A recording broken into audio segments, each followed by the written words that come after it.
Technologo veiklos atliekant krūvos darbų planavimą šiame treniruoklyje susideda iš technologinio proceso kortelės sukūrimo ir medžiagų normos sukūrimo. Tuo tikslu einame į klasifikatorius, pasirenkame TPK, dar kartą TPK. Atsiveria langas technologinio proceso kortelė, jos titulinis lapas, kuris šiuo metu yra tuščias. Spaudžiame sukurti. Ką mes čia galime parinkti? Taigi, pirmiausiai yra nurodyti padaliniai, kuriuose vyksta darbas. Tai reiškia, pagal užduotį turite parinkti tą terminalą, kuriame ir yra atliekami krūvos darbai. Krovinio tipas yra parenkami tarp generalinių krovinių, biriųjų krovinių ar skystųjų krovinių. Krūvos darbų variantas, kaip minėta prieš tai įvade, apibūdina pirminę ir pradinę krovinio vietą. Matome 12 pasirinkimų, tai reiškia, šifruokime pirmąjį VS vagonas sandėlis, tai yra krovinys yra perkraunamas iš vagono į sandėlį. Antruoju atveju iš vagono į laivą, trečiu atveju iš sandėlio į vagoną.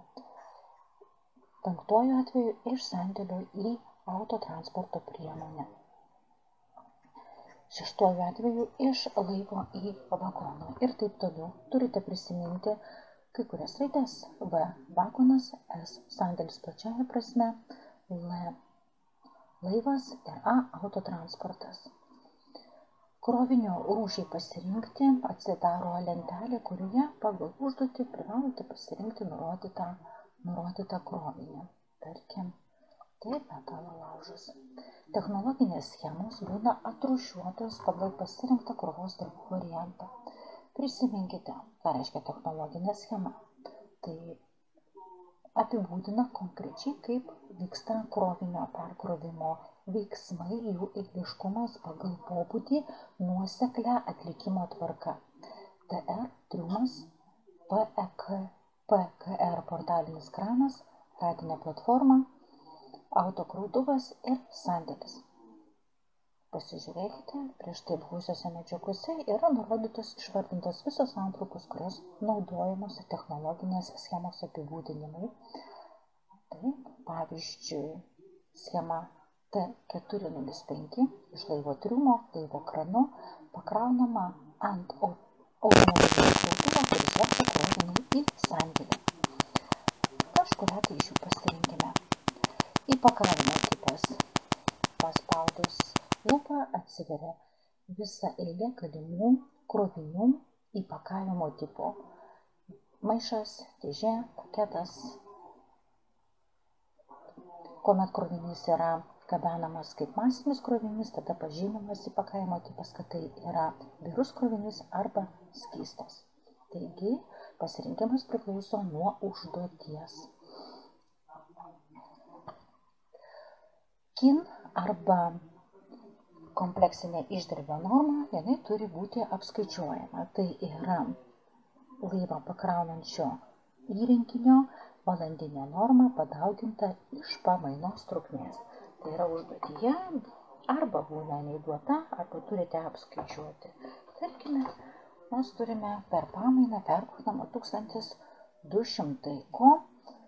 Atitinkamai turite pasirinkti matų vienetus. Sistema duoda nuo vienetų, vagonų, didmaišių, padėklų ir konteinerių. Šiuose užduotyse dažniausiai naudojamos arba tonos, arba, kada vykdomi darbai konteinerinėme terminale, būtent nurodomi konteineriai.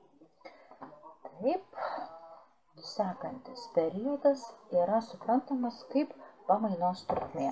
Pagal nutylėjimą sistema iš karto nurodo 11 valandų periodą, tai reiškia, kad iš 12 valandų pamainos trukmės išskaičiuojama 1 valanda pietų pertraukai. Patvirtintas įkainis dažniausiai būna nurodytas užduotyje.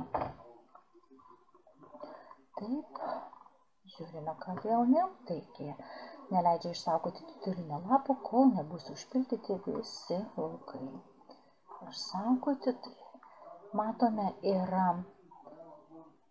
užpildyti technologinio proceso kortelės titulinis lapas. Tada jūs turite pagal užduoties aprašymą parinkti tinkamas mechanizmo markes. Tada parenkate darbuotojus ir medžiagų normas.